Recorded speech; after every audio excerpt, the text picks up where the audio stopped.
How have your parents unintentionally F you up? Always telling me that the neighborhood kids were bad and I should never play with them. Leading me to become very introverted and shy. Feeling super awkward walking past all the kids who were playing. Then when I was 15-ish, parents started asking me why I have no friends, making me feel like I had a problem and was different. Due to lack of interaction with kids my age, I now avoid conflict and have weak social skills. It took me years of practice to be comfortable with people. Ended up having very good friends in high school and university. But even after all these years, still feel awkward meeting and befriending new people. Oh, I also forgot constantly comparing me to other kids. Telling me how they were doing better at school, had more friends, were so social, etc. It really fucked up my self-confidence. I remember when I got into the best uni in my country was the first time my dad said he is proud of me, school and grades wise. Before that it was always look how good Jack's grades are or how smart Joe is. SMH shit man. I feel you. When I was young, my parents rejected every time I asked them whether I can go out and hang out with my buddies. One time we had an annual celebration and my parents said no. I was very pissed off cause I was looking forward to it. Many years later I was like 20, and that time I was really not interested in that same annual celebration, since it was a new neighborhood. Some similar aged neighbors knocked on our door and asked us to join, and I said no, and my parents insisted why don't you go join them and have some fun instead of being on computer all day. I was pissed off again and how the fuck for exactly opposite reason, but only years later. How is it we get no say in our own life choices? I left home as soon as I got chance. This is me so hard. I consider myself resilient due to a bad childhood, but when I went to go live with my now guardian, he would never let me go out or see friends or anything. And I've now developed this weird social anxiety that's like, I'm not sure if I'm anxious around people, but I want to talk and it freaks me out, and it sucks a lot. Even now that I have the ability to go out and see people and do things, I just don't want to because I'm scared of how other people will judge. By constantly criticizing me. As an adult I sit in meetings at work and wait for someone to tell me how stupid, wrong, inappropriate something I said or did was. It's awesome. Thanks for the silver Reddit friend, we'll make it. Exact same thing with me. No matter what I do I never feel like I'm going to be good enough, yup, miserable. Decided not to ever have kids for fear I'd somehow fuck them up too. I decided this as well. It's okay. We should start a club. Hooray for possibly making the world better. It's okay should be our slogan. By constantly interrupting me when I try to say something, or talking over me, or by very obviously not paying attention, listening, caring about what I'd say, I've grown up to be a very quiet person who very rarely makes any effort to say anything to anyone. By never taking any problems I had seriously, getting angry at me when I was having a bad mental health day, and denying that I had depression, you're just doing this for attention, you have no reason to be depressed, etc., even though I was clinically diagnosed.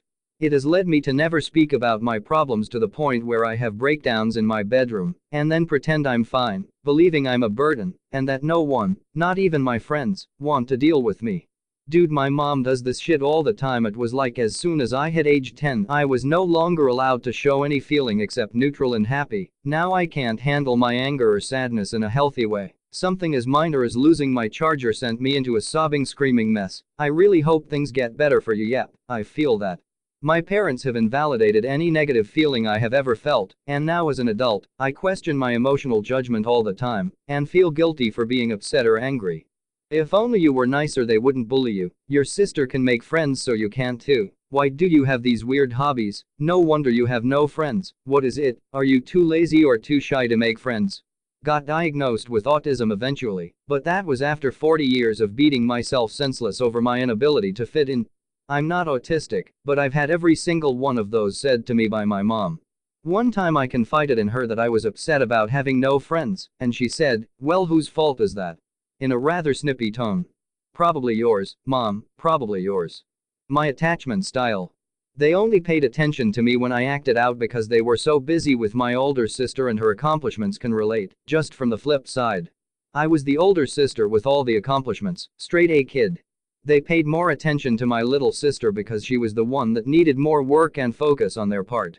She got new toys in exchange for A's and prizes for chores, one-on-one time for homework, and more cool sports to try because nothing ever stuck. I guess they decided I didn't need the extra incentive since I do all the right things anyway. It sucks. Parenting is hard. No one really knows what they're doing and what the effects are until it's too late. Mom was very controlling. She meant well, but her overbearing nature only made me a better liar than a productive member of society. Edit. Seems this is not uncommon. I can't speak for you all, but I know my mom loves me. She's just flawed like the rest of us. Legit this. I can't say exactly when I simply stopped telling her the truth when going out with friends, GFs, etc., but my life became a lot simpler because of it. Only problem is now I am a borderline pathological liar.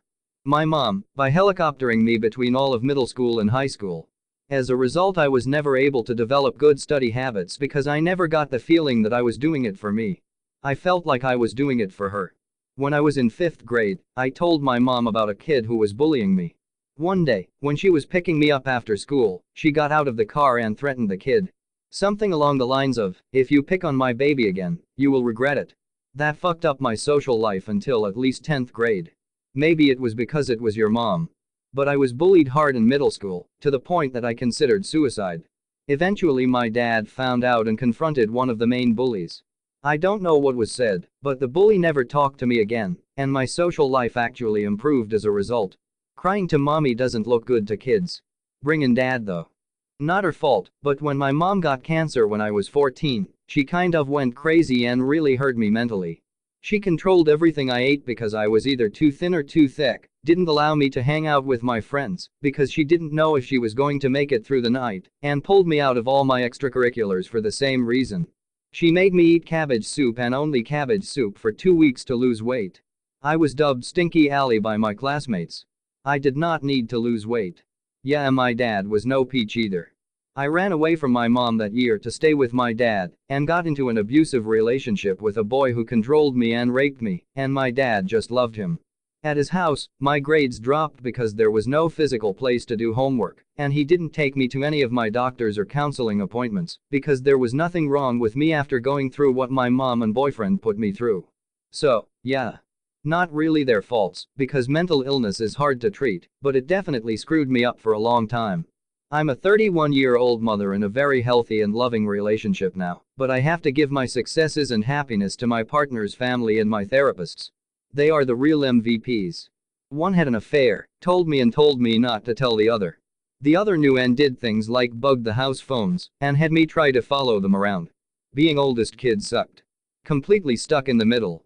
Eventually escaped to the sanity of the infantry. My dad told me too about cheating on my mom, and he said he did it recently after they got married. What made it worse, he told me they only married cause she was pregnant with me. So looks like I was the reason why they married, and because of that I have to watch how they don't get along at all.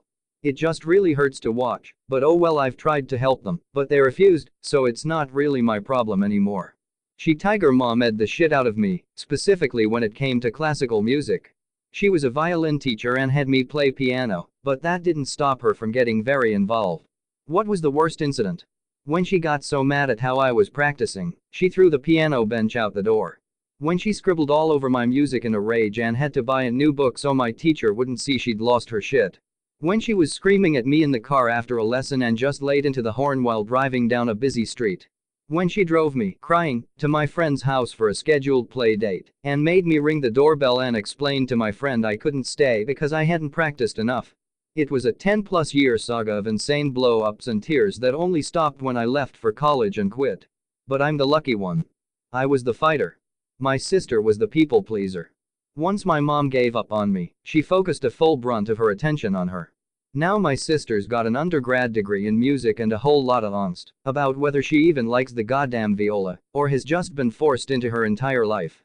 They demand I pay for things, which is fine in itself, really, except I wasn't really allowed to have a job until right before I left for college.